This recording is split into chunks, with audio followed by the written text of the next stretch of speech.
அனைவருக்கும் வணக்கம். இன்றைக்கி 10th சோசியலில் வரலாறு பகுதியில் முதல் பாடம் முதல் உலகப் போரின் வெடிப்பும் அதன் பின் விளைவுகளும் புக் பேக்கில் இருக்க கொஷின் அண்ட் ஆன்சரை இன்றைக்கி பார்க்க போகிறோம். சரிங்களா? ஃபஸ்ட்டு பாருங்கள், சரியான விடையை தேர்வு செய்யவும். சரியான விடையை தேர்வு செய்யவும்.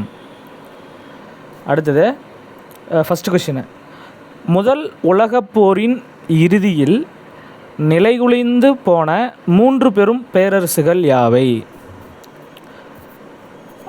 ஆப்ஷன் ஆ ஜெர்மனி, ஆஸ்திரிய ஹங்கேரி மற்றும் உதுமானியர். ஆப்ஷன் ஆ ஜெர்மனி, ஆஸ்திரிய ஹங்கேரி, ரஷ்யா. ஆப்ஷன் இ ஸ்பெயின், போர்ச்சுக்கல், இத்தாலி. ஆப்ஷன் இ ஜெர்மனி, ஆஸ்திரிய ஹங்கேரி, இத்தாலி.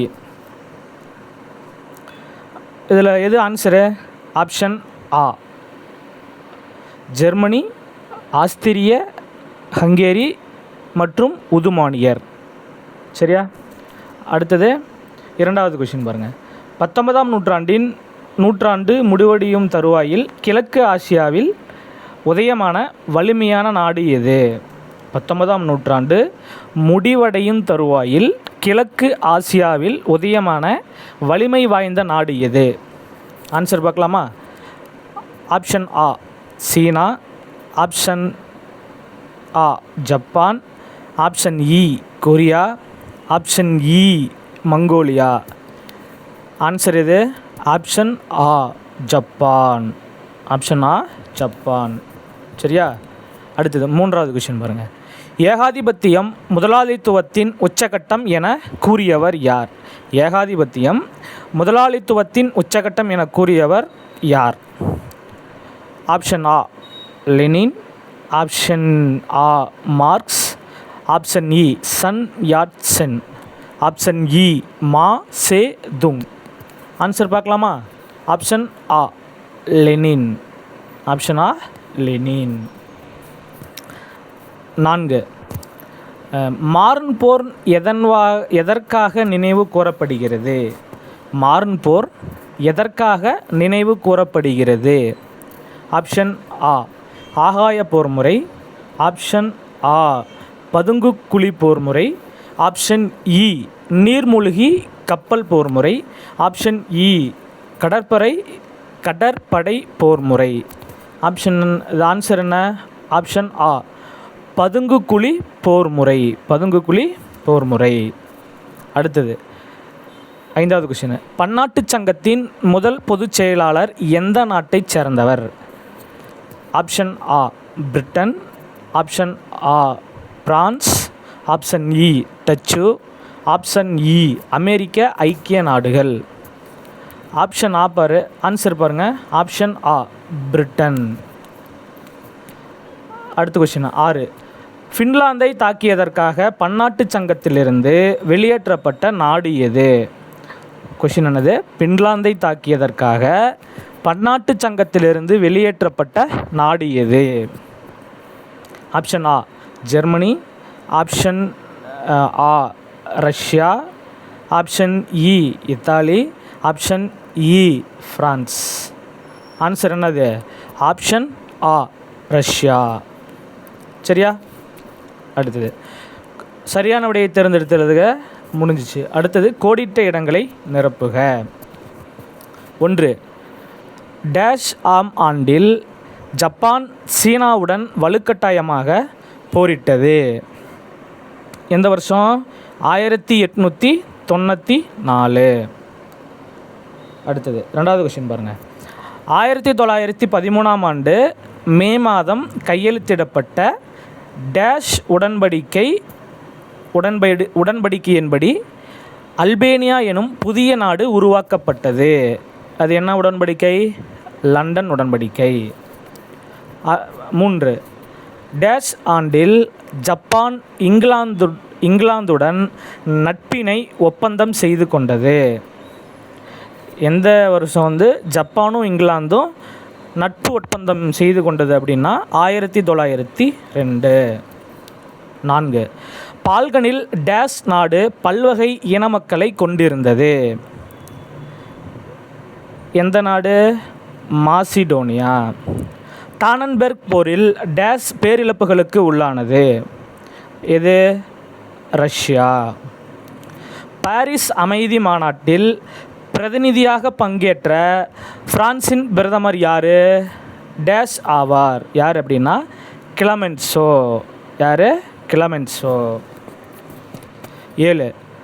டேஸ் ஆம் ஆண்டில் லொக்கார்னோ உடன்படிக்கை கையெழுத்திடப்பட்டது?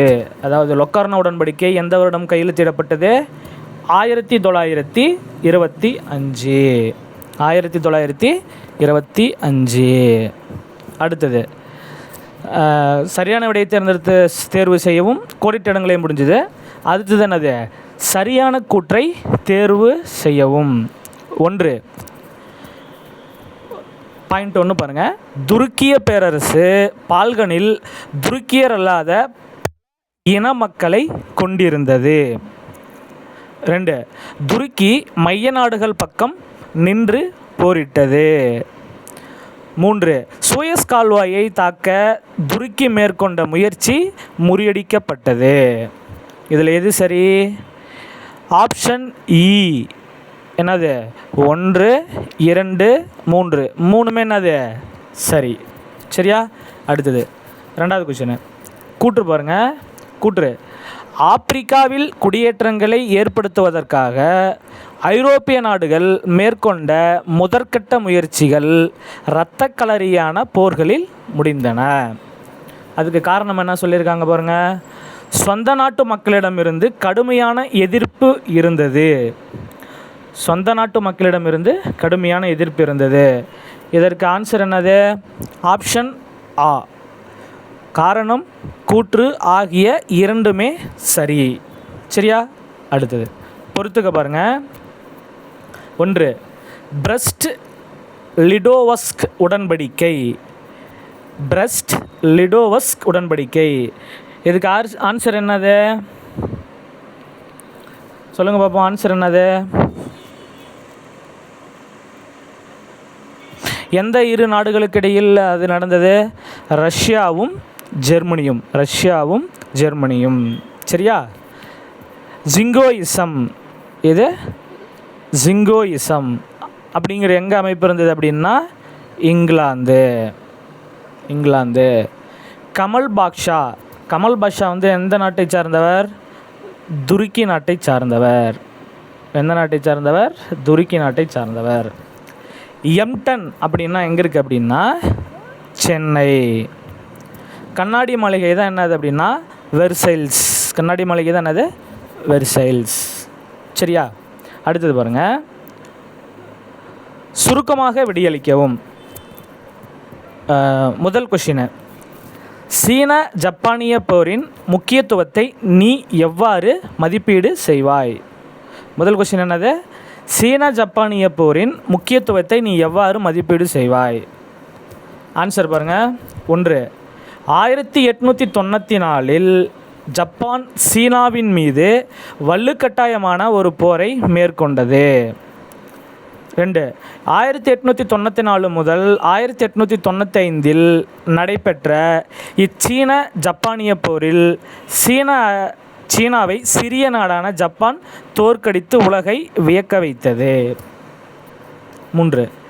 தொடர்ந்து ரஷ்யா, ஜெர்மனி, பிரான்ஸ் ஆகிய வல்லரசுகளின் எச்சரிக்கையை மீறி ஜப்பான் லியோடங் தீபகற்பத்தை ஆர்த்தர் துறைமுகத்துடன் சேர்த்து இணைத்து கொண்டது. 4. இதன் மூலம் கிழக்கு ஆசியாவில் தானே வலிமை மிகுந்த அரசு என ஜப்பான் மெய்ப்பித்தது. சரியா? அடுத்தது 1வது கொஸ்டின் முடிஞ்சா? அடுத்தது 2வது கொஸ்டின் பாருங்கள். மூவர் கூட்டு நாடுகளின் பெயர்களை குறிப்பிடுக. மூவர் கூட்டு நாடுகளின் பெயர்களை குறிப்பிடுக. 1. இது இங்கிலாந்து, பிரான்ஸ், ரஷ்யா.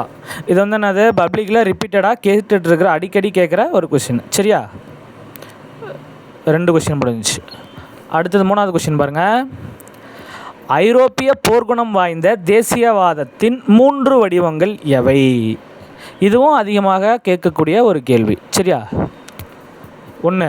இங்கிலாந்தின் ஆரவாரமான நாட்டுப்பட்டு.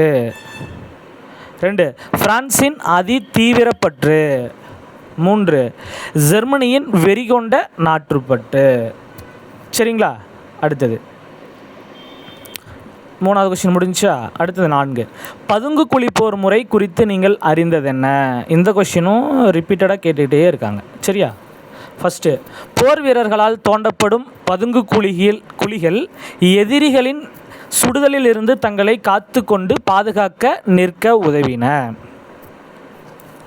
அடுத்தது, பதுங்கு குழிகள் ஒன்றோடொன்றும் பின்புறம் உள்ள குழிகளோடும் இணைக்கப்பட்டிருக்கும். அவற்றின் வழியாக உணவு, ஆயுதங்கள், கடிதங்கள், ஆணைகள் ஆகியவை வந்து சேரும். புதிய வீரர்களும் வந்து சேர்வர். சரியா? 4வது கொஸ்டின் முடிஞ்சு. 5 முஸ்தபா கமல் பாட்ஷா வகித்த பாத்திரம் என்ன?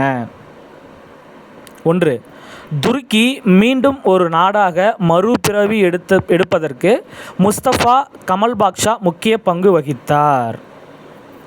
2 துருக்கிக்கு விடுதலை பெற்று தந்ததோடு அந்நாட்டை நவீனமயமாக்கி அதற்கான அங்கீகாரத்தையும் பெற்று தந்தார்.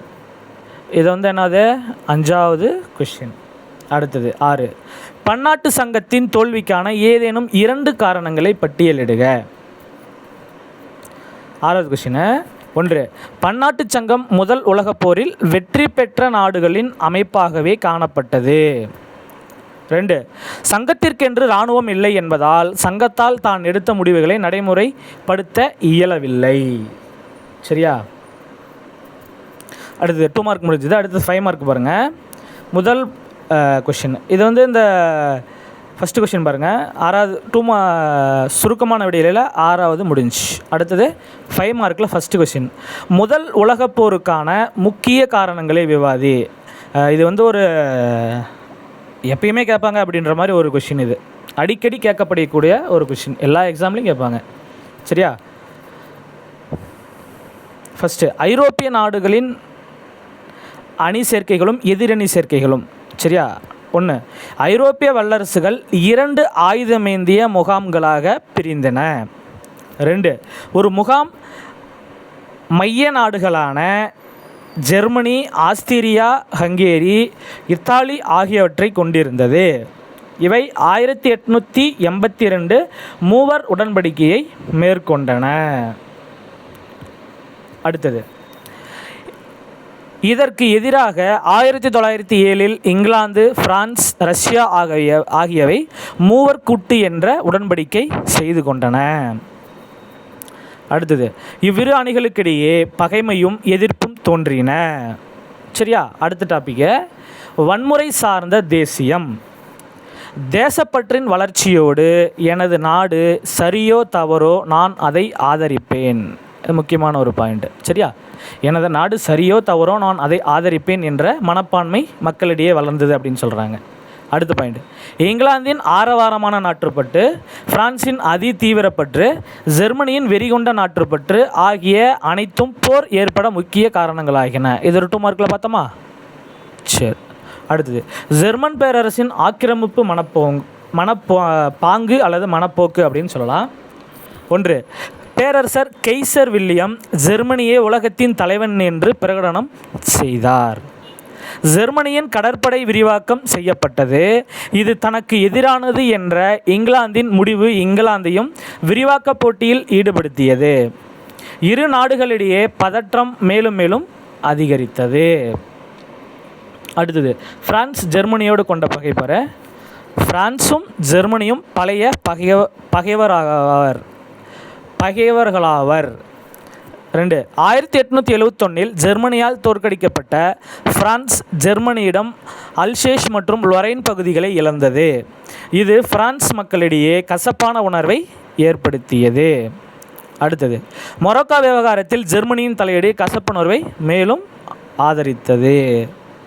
பால்கன் போர்கள் பெற துருக்கிய பேரரசின் உறுதியற்ற அரசியல் பொருளாதார சூழலை சாதகமாக கொண்டு கிரீஸும் பிற நாடுகளும் துருக்கியின் கட்டுப்பாட்டிலிருந்து விலகி கொண்டன.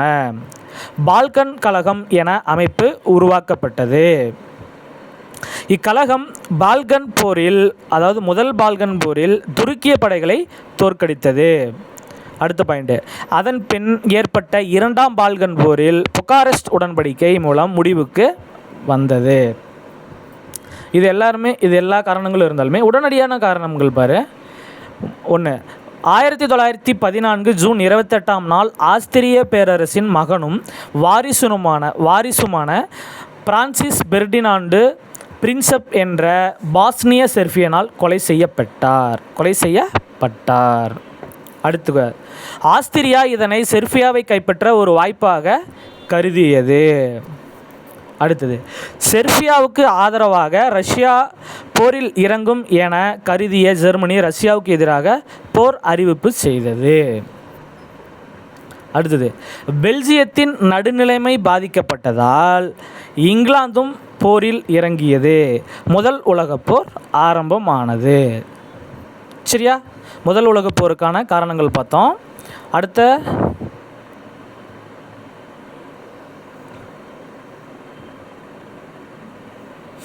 அடுத்த கொஸ்டின் பாருங்க.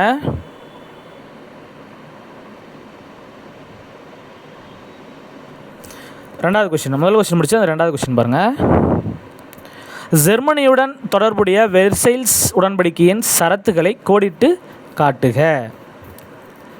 1, போரை தொடங்கிய குற்றத்தை செய்தது ஜெர்மனி என்பதால் போர் இழப்புகளுக்கு ஜெர்மனி இழப்பீடு வழங்க வேண்டும் என வலியுறுத்தப்பட்டது. 2, மைய நாடுகள் அனைத்தும் போர் இழப்பீட்டுத் தொகையை வழங்கவும் வலியுறுத்தப்பட்டன.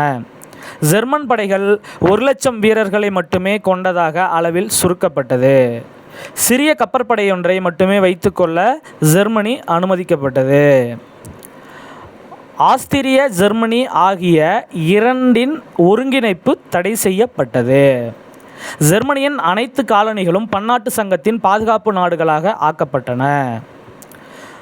பிரஸ்ட் லிடோவஸ்க் உடன்படிக்கையும் புக்காரெஸ்ட் உடன்படிக்கையும் திரும்ப பெற்றுக்கொள்ள ஜெர்மனி வலியுறுத்தப்பட்டது.